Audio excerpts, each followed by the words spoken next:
Hello বন্ধুরা, welcome back to my channel Madhumita ব্লগে আরেকটা ভিডিওতে তোমাদের সবাইকে স্বাগত। তুমি বলতে চাও কিছু? আচ্ছা, বলে দাও।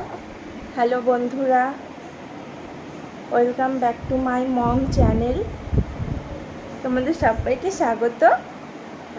হ্যাঁ হ্যাঁ হ্যাঁ হ্যাঁ। তো আজকে ভিডিওটা এখন থেকে শুরু করছি। এখন বাজে প্রায় আটটা বাজতে গেছে। তো ভাবছিলাম কি করব, তো ভাবলাম যে রাত্রে কি করছি এখন তোমাদের সাথে শেয়ার করি। আমার ভিডিওতে এই প্রথম আমরা দুজনে একসঙ্গে ইন্ট্রো দিচ্ছি, তো তোমরা দেখতে থাকো, দেখতে থাকো।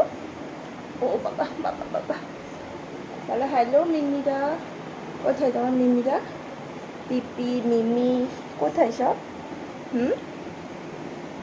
তো তোমরা দেখতে থাকো। এই যে, তো ইনি এখন কোলে কোলে ঘুরে বেড়াবে, আর এই যে প্যান্ট পরে হিসু হয়ে গেছে। তো যেটা দেখানোর জন্য এই যে এখন শুয়ে আছে মাম্মাম। কোথায় দেখি মাম্মাম, কোথায় কোথায়? ওর বাবা, হিসু হয়ে গেছে প্যান্ট পরে। এই যে মাম্মামের জন্য এই বালিশগুলো নিয়ে এসেছি আজকে, গেছিলাম রানাঘাটে। আর এই যে, ভালো লেগেছে তোমার? ভালো লেগেছে? ভালো লেগেছে। তোর কোল বালিশ ছিল না, এমনি মাথার বালিশ ছিল, তাও এটা সেট, তো সেট হিসাবে বিক্রি হচ্ছিল। তো শুধু কোল বালিশ বিক্রি হচ্ছিল না, দেবে না বলছিল। আচ্ছা, এসো এসো এসো এসো এসো এসো এসো এসো। তো সেই জন্য এই সেট নিয়ে আসতে হলো একবারে, নাহলে শুধু কোল বালিশই আনছিলাম। আর এটার সঙ্গে যে এগুলোর কভার আছে। তো বালিশের কালারগুলো আমার খুব ভালো লেগেছে, আরও অনেক কালার ছিল। আচ্ছা ঠিক আছে, চল। মামামকে ওই ঘরে দিয়ে আসলাম ওর ঠাম্মির কাছে, নাহলে কান্না করছে খুব, ওর ঘুমোবে তো সেই জন্য বায়না করছে। ওর ঠাম্মি ওকে ঘুম পাড়িয়ে দিক। আর আমার মনে হচ্ছে এটা একটু ছোট হবে, কি জানি কী হবে, বলে দেখতে হবে। তো মাম্মামকে ওর ঠাম্মির কাছে দিয়ে আসলাম, কান্না করছে, ঘুমোবে, ওর ঘুমের টাইম। ওর ঠাম্মা ওকে ঘুম পাড়িয়ে দিক, আর আমার এখনও কাজ আছে, তো তোমরা দেখতে থাকো। তো আজ তো এগুলো নিয়ে আসলাম, সাথে কিছু টুকটাক জিনিস নিয়ে আসলাম। এই যে ফ্রিজে, যেমন তো আগের ভিডিওতে দেখিয়েছিলাম যে আমাদের ফ্রিজ নষ্ট হয়ে গেছে। তো একজন মিস্ত্রি এসে বলেছিল যে ফ্রিজের কম্প্রেসার নষ্ট হয়ে গেছে। তো উনি বললো যে কম্প্রেসার পাল্টাতে হবে। তো তোমাদের দাদাভাই ভাবলো যে একবারে নতুনই কিনবে। তো আরেকজন মিস্ত্রি এসে ঠিক করে দিয়ে গেছে। তা এগুলো ছিল না এই আইসক্রিম বানানোর। তো যেদিন আইসক্রিম বানাবো তোমাদের সঙ্গে নিশ্চয়ই শেয়ার করব। আর এই যে বরফ বসানোর এগুলোও না বেশ ফেটে ফেটে গেছে, মানে জল দিলে বেরিয়ে যায়। তো দুটো এগুলো কিনেছি, কালার দুটো দেখো কত সুন্দর, ব্লু আর পিঙ্ক। তো আর একটা ছুরি কিনেছি, এই যে। আর এই যে এটা, আর যেটার জন্য মেন যাওয়া, এই যে মাম্মামের মাথায় একটু মানে চাক চাক ড্যান্ড্রাফ টাইপের হয়েছে। তো ডক্টরের কাছে গেছিলাম, এই মলমটা দিল। তো বললো যে মানে অল্প করে নিয়ে দুবার মাথায় লাগিয়ে দিতে। তো এটা খুবই দরকার ছিল, এই জন্য আরও গেছিলাম। আরও টুকিটাকি জিনিস কিনেছি। আর ঠিক আছে, চলো দেখতে থাকো তোমরা। এখন রান্নাঘরে যাব একটু। আমি চলে এসেছি রান্নাঘরে, আর প্রথমে এগুলো আমি মেজে ধুয়ে পরিষ্কার করে নেব।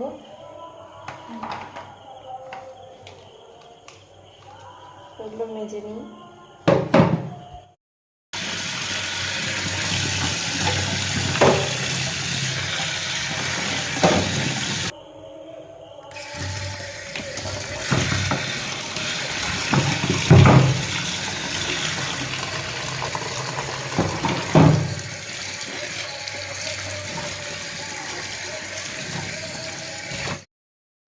যে এগুলো আমার ধোয়া হয়ে গেছে, আর এর মধ্যে এখন একটু জল দিয়ে বরফ বসিয়ে রাখি একবারে।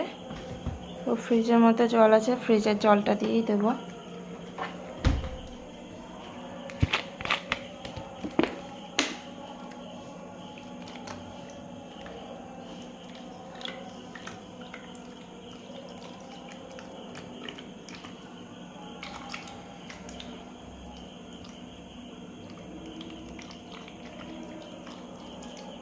আমি তো গরমকালে বরফ মুখেও ঘষি। আমার খুব ভালো লাগে আর স্কিনের পক্ষে অনেক ভালো, তোমরাও দেবে। তো এগুলো আগে দিয়ে দিই ডিপের মধ্যে। আমাদের ফ্রিজ এখন পুরো ফাঁকা, কিচ্ছু রাখা নেই।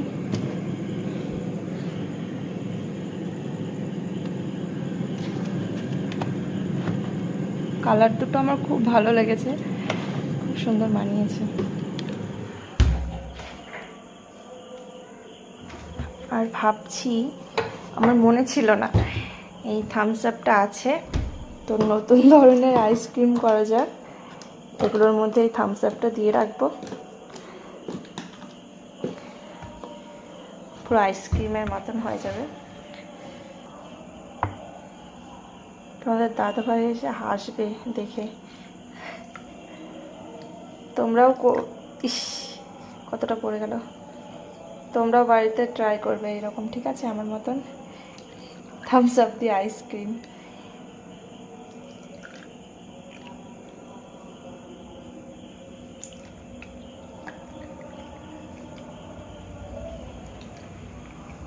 বেশ অনেকগুলো, 6টা। তো এগুলো আটকে এখন ডিপের মধ্যে দিয়ে দেবো। গরমকালে বরফ জাতীয় কিছু হলেই বেশ ভালো লাগে, ঠান্ডা ঠান্ডা কুলকুল। এই কদিন ফ্রিজ ছিল না, তো কত মিস করতাম ফ্রিজকে। ঠান্ডা জল খেতে পারতাম না, খুব মানে কষ্ট হতো গরমের মধ্যে। এটাও দিয়ে দেবো, এটা উপরেটা দিয়ে দিই। দেখতে দারুণ লাগছে, খেতে ভালো লাগুক আর না লাগুক অবশ্য ভালো লাগবে। তো এগুলো হতে থাক।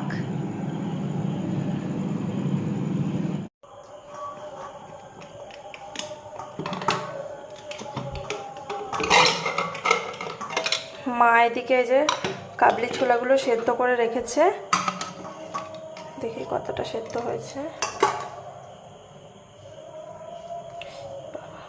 সব কিছুই পড়ে যাচ্ছে। তো হ্যাঁ, সেদ্ধ হয়ে গেছে। এগুলো এখন ভাবছি রুটি দিয়ে খাওয়ার মতন একটা তরকারি করে ফেলবো। মাম্মামকে তো মা রেখেছে, ও মানে ঘুমিয়েও গেছে এতক্ষণে।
এই যে আলু ভাজা বসিয়ে দিয়েছি, মশলাটা পেস্ট করে নিয়েছি। রান্না করতে বেশিক্ষণ লাগবে না।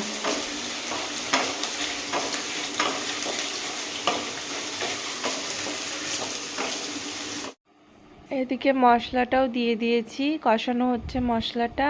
আর এর মধ্যে একটুখানি কসুরি মেথি দিয়ে দেব। দেখো এদিকে মশলাটা ভালোভাবে কষে গেছে আলুর সঙ্গে, আর ছোলাটা দিয়ে দিলাম। তো এই রান্নাটা খুব ইজি, তাড়াতাড়ি হয়ে যায়, সময় লাগে না বেশি। আর দেখো দিয়ে দিয়েছি, এখন ঢাকা দিয়ে দেব। তো 10 মিনিট ফুটলেই হয়ে যাবে। এদিকে চানাটা রেডি, আর এর মধ্যে একটু চানা মশলাটা এবার দিয়ে দেব, তারপরেই নামিয়ে নেব। ব্যাস রেডি হয়ে গেছে। এবার মাম্মাম ঘুম থেকে উঠে গেছে, চলো। এই যে এখানে উঠে গেছে মাম্মাম, ওর ঠাম্মির কাছে ছিল, দেখলে তো কতটা ঘুমালো। ও এরকমই ঘুমোয়, মাঝে মাঝে এরকম ঘুমোয় আবার উঠে পড়ে, বেশিক্ষণ ঘুমোয় না। তো চলো আজকের ভিডিওটা এই পর্যন্তই। কেমন লাগলো অবশ্যই কমেন্ট করে জানাবে, আর ভিডিওটা যদি ভালো লেগে থাকে অবশ্যই একটা লাইক করে দেবে। চলো টাটা, গুড নাইট, সবাই ভালো থাকবে।